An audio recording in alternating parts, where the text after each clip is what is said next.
Welcome to the workflow demonstration of NetStation Acquisition 5.3.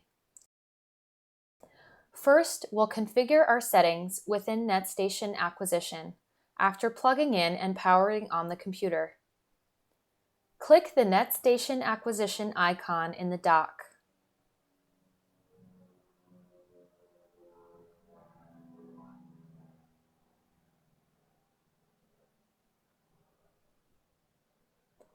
Enter the patient ID.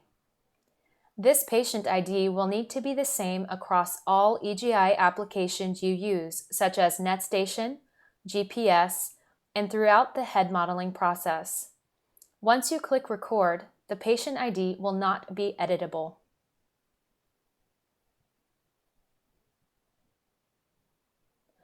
Double-click in the Patient Info fields to enter additional patient information. You can edit the patient information at any time during the recording. Once you stop recording this session, this information is not editable.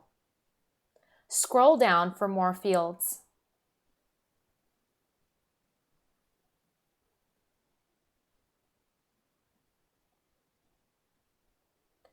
The General tab has the settings for viewing the EEG data. These settings are for visualizing the data and are not going to be applied to the recorded file. The recorded file will have unfiltered EEG data.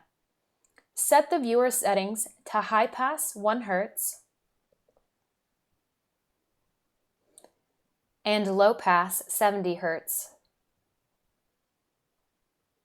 You will need to add at least a high-pass filter when viewing your dense-array EEG data. Without a high-pass filter applied, waveforms will be out of view due to the DC offset. Make sure the notch filters are set to off. You want to be able to see any artifacts in your data so that you can try to eliminate them from the recording. We start with the best montage to review data quality, the Hydrocell GSN montage. This montage will show all of the sensors in the net so you can review the dense array channels individually. The recording reference for all of the sensors in the raw data is going to be CZ. This montage will show you the data for each channel as it is recorded with CZ as the reference. This will give you the best indication of the quality of the data being stored in your file. If you need to change the montage to something else, you can do so after you have assessed the data quality. Click on the drop-down menu to view the other montage options, such as 1020 or double banana. Next, we have the hardware settings. These need to be configured before you start streaming data and can be saved to your workspace. If you are using a patient event button, you need to select a digital input. You can use 8 DINs. If you are using a photic stimulator, you need to have your sampling rate set to 1,000 samples per second. And select Photic Stim from this drop-down menu. For configuring additional recording channels from a Physio 16 or physiological input box, use the PNS Set menu. You can select a pre-configured option from the drop-down menu. To configure a new set, click the gear to the right of the drop-down menu. You can look at the settings for the default set or click the menu at the bottom of the window to create a new set. Enter a name for the new set.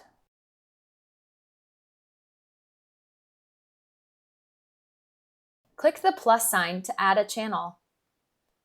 Configure the channel for the type of data you would like to record, including which port you are using on the input box, and what recording settings you would like to use. For the PNS set data, you can have separate recording and display settings, or you can make them the same.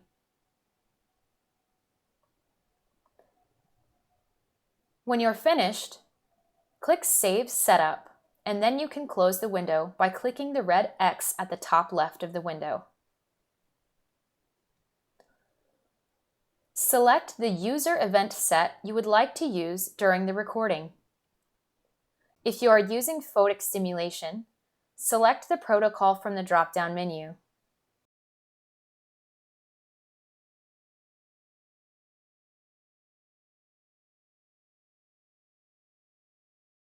To create a new protocol, click on the gear next to photic stimulation. On the bottom left, click Create New Protocol. Enter values for your protocol. You can create a flash train by entering the values in the table and then clicking on Generate Flash Train.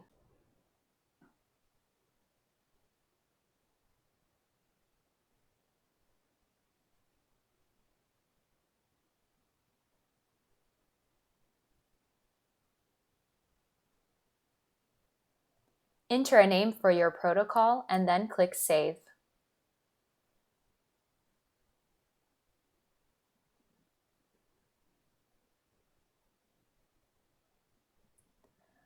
Next, we're going to turn on the camera. Click on the video thumbnail in the bottom tray. In the video view, turn the camera on by clicking the On button in the top left of the window. Position the video on your screen. You can resize the window to fit your needs.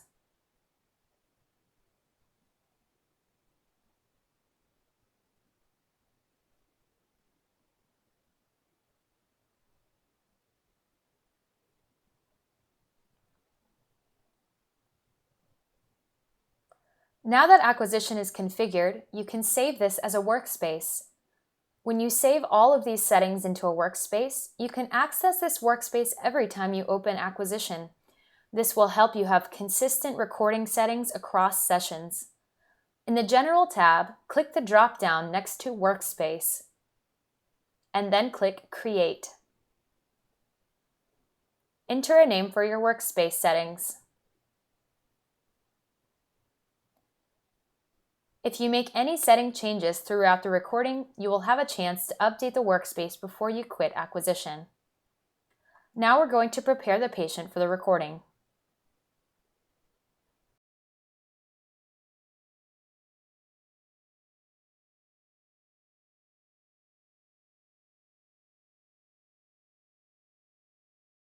We're now bedside with the patient, and the HCGSN is applied to the patient's head. We have verified the sensors to have good contact with the patient's skin. Click the On button in the top left of the acquisition window. If you do not have a net plugged in, you will see a warning sign on the screen. Plug the net into the system. The warning sign should disappear.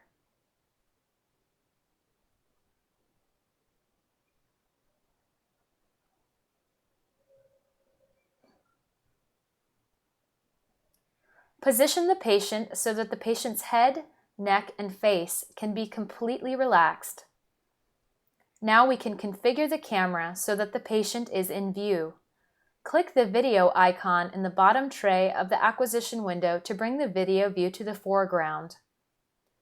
Click on a point in the video to bring it to the center of the viewing angle.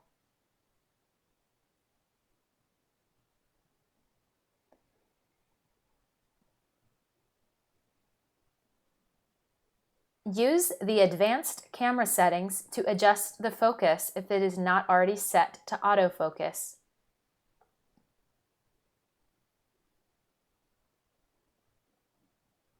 When you are finished adjusting the video view, move the settings over to the side.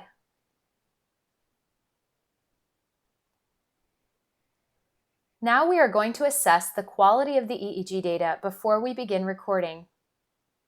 Use the mouse to scroll up and down through all of the channels in the net.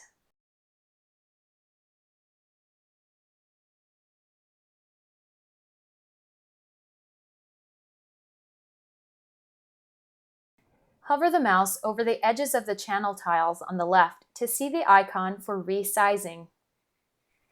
You can click and drag to adjust all the tiles to be larger or smaller.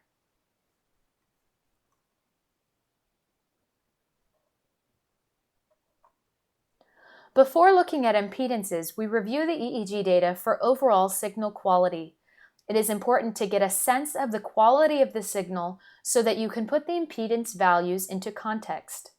This dense array EEG system uses a high input impedance amplifier, and therefore you will get impedance values that are higher than a traditional EEG system. In order to interpret those higher values, you need to get a sense of the data quality. As you scroll through the EEG channels, you will notice groups of channels with decreasing amplitude. The amplitude decreases as the distance to the recording reference decreases. This is a pattern you will get used to seeing in your DenseArray data. Let's look for other patterns in the EEG. If you are measuring clean brain activity, then you will not see much variance in the signals from neighboring channels, as their intersensor distance is quite small. Channel number 59, for example, looks different from the channels around it. Click on the channel tile number to highlight the channel in red. This is only highlighting the channel, not marking it bad. We notice a high frequency that is not being picked up by the channels around it. This indicates a non-physiological signal. To eliminate this non-physiological signal, let's evaluate the recording environment. First, look at the sensor's contact to the skin.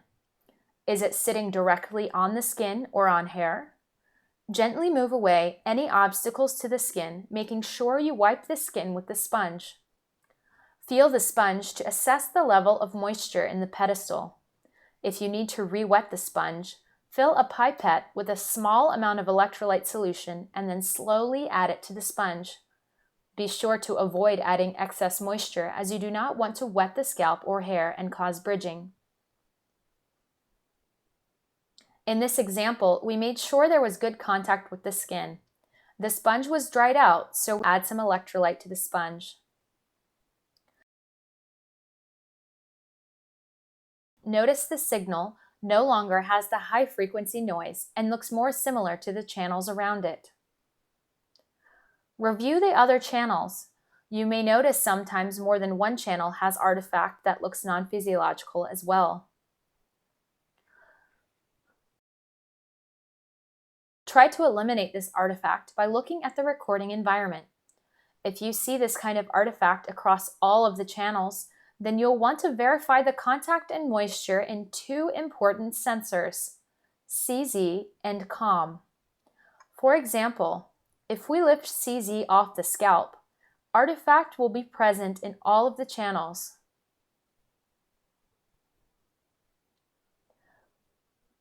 You can see this artifact present in all of the channels visible on the screen. Make sure that you do not cause bridging in these important sensors, as it will affect all of the channels. Once you have verified good contact with the skin and adequate moisture in all of the affected sensors, begin to look further if you still see artifact. Consider the possibility of electrical artifact. Look at the wires and cables from the net. Make sure they are not tangled or touching any possible sources of electrical noise. Is the patient touching any electrical devices? Are they sitting in a conductive chair like metal? In this example, our patient's foot is touching a power cable and introducing the electrical noise.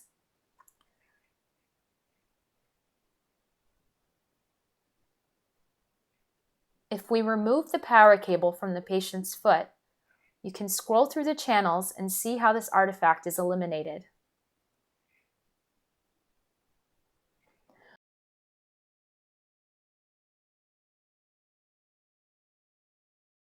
Scroll through the channels to make sure the rest of the noise is eliminated.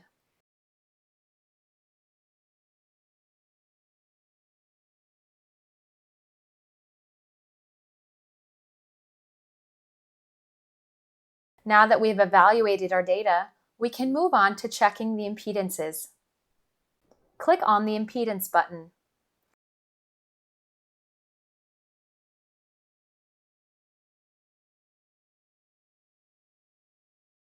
As the impedance check goes through the channels, you can see the blue bar move along the bottom of the screen.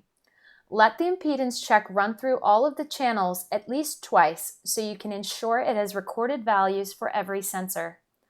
The table on the right has the impedance values listed for each channel. The colors represent 3 different ranges of values. Blue is 0 to 50. This is the ideal range. Green is 50 to 100, which is an acceptable range. Yellow is more than 100. Sensors that fall into this range are where you should focus your attention. Keep in mind that these ranges are suggested, and you should always use what you already know about your data to make decisions about acceptable values. Click on Impedance in the table on the right to organize the table so that the highest impedance values are on top. We're going to look at each of these sensors to make sure that they have good contact with the skin and they are adequately hydrated.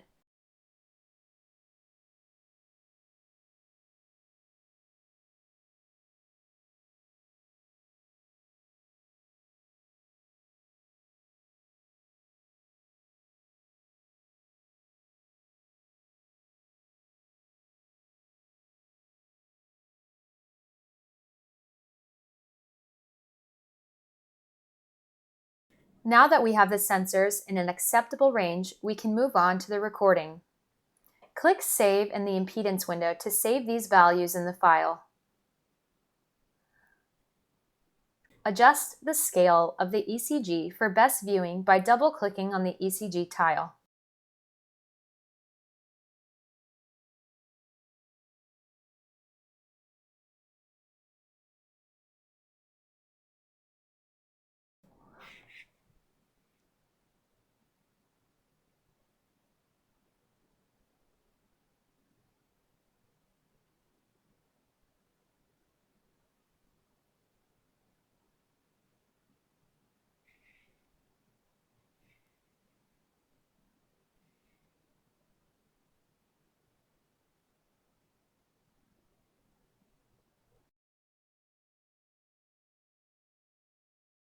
Next, click the Record button in the top left of the window. The background of the chart view will change to pink when you are recording.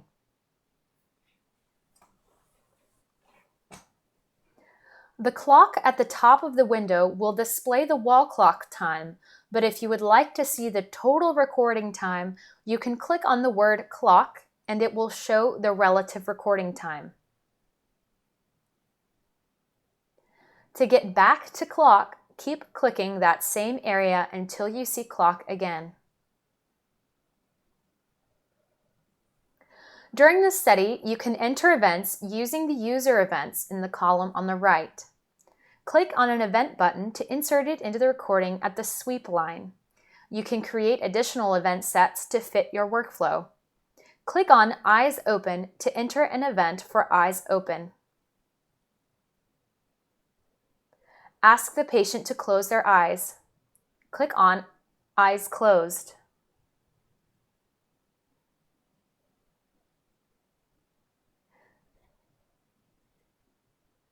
You can see the event tags along the top of the chart view.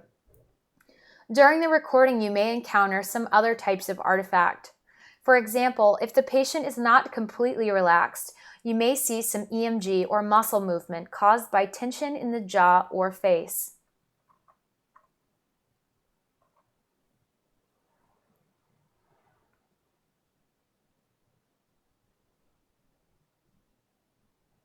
Right now, the patient is tensing their forehead. Look at how the sensors on the face are picking up this artifact. This is why it is important to review the EEG with all of the channels. If you are looking at a subset of channels, you may miss some of the artifacts happening in the recording.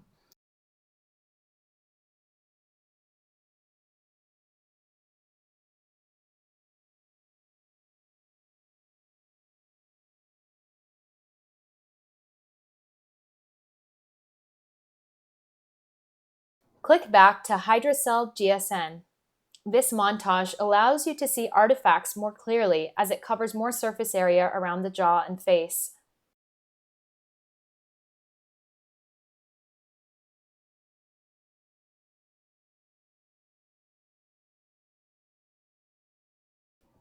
But also, it will make sure you are not missing any other small artifacts that you can only see in individual sensors that are not involved in other standard montages. Every channel is important in the analysis of dense array data. Next, you can proceed with your routine protocol, such as photic stimulation.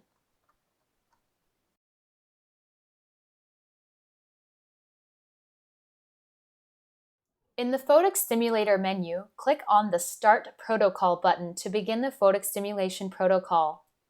You can see the tags on the top of the chart view to show you which frequency is flashing. Look at the photic stimulator menu to view the protocol.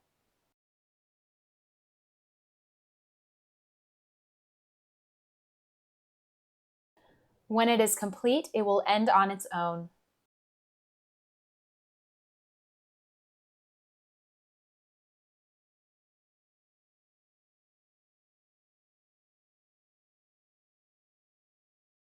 You can move on to other protocols like hyperventilation.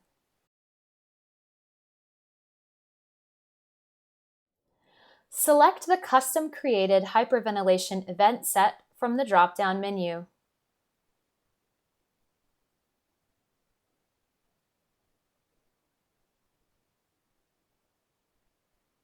To create a new set or edit an existing custom-created set, click on the gear next to the set name. Keep in mind, you need to clone a default set before you can edit it.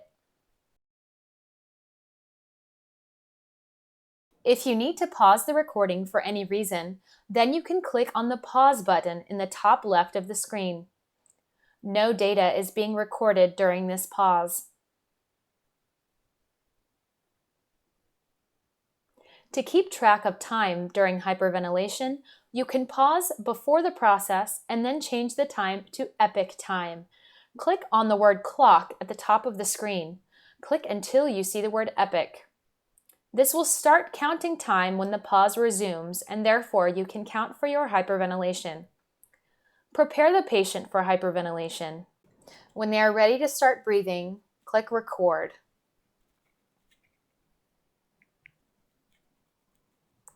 Click the Record button and then click Begin Hyperventilation.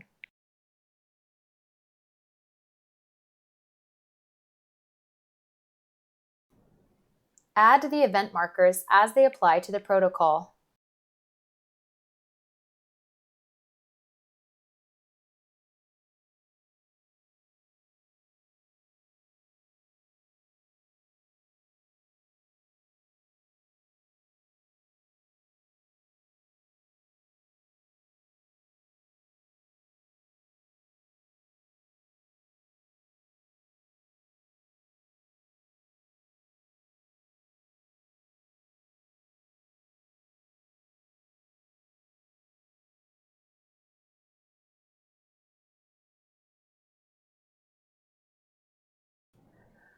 When you are finished with hyperventilation, you can click the word Epic until you get back to relative time.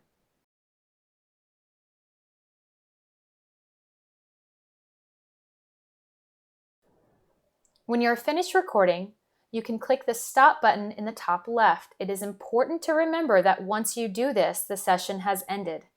If you want to keep recording, you will have to start a new session, which is a new EEG file. You also want to make sure you have completed entering all of the patient information before ending the session. Click the Stop button. The software will prompt you to start the next EEG session. If you do not want to start another EEG session, you can close NetStation Acquisition. Click on NetStation Acquisition in the top left menu bar. Select Quit NetStation Acquisition. Before you close the application, it will ask you if you want to save any changes you've made in your settings to your workspace. If you do not want to change your workspace settings, click Don't Save. Your EEG data is already saved. This is only referencing workspace settings.